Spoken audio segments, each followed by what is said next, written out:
At Harvesting, we are focusing farmers in emerging world to get crop insurance and loans using some high-tech technologies like deep learning and machine learning algorithms.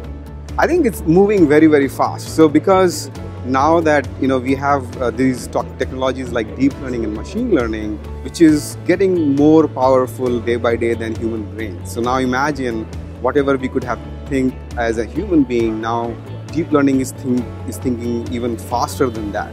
So with the human mind and deep learning, it's kind of going towards full automation. We are already seeing jobs getting replaced by robots and machines, and it will happen in almost all sectors. And no matter what we say, what we want to do, this is going to happen. Entrepreneurs here in Valley talks about marketing app and social media app and whatnot, but they forget that we can live without app, but we cannot live without food. And it's very, very important that we think about those hundreds and millions and maybe more farmers which helps you eat, which help you dress, and so forth. So it's very important for entrepreneurs and innovators to also think about bottom of the pyramid folks, because if you remove people from the bottom, the pyramid would fall down.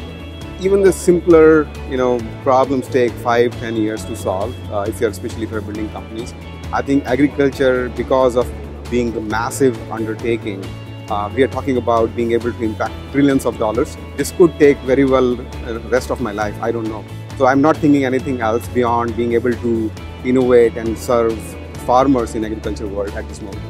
So only 4 words I usually say, and I took this from Steve Jobs, stay hungry and stay foolish. Do not get scared of leaving your high-paying job and trying something new, because once you come out of this journey, you will be far, far better than what you thought you could do, and learn a lot.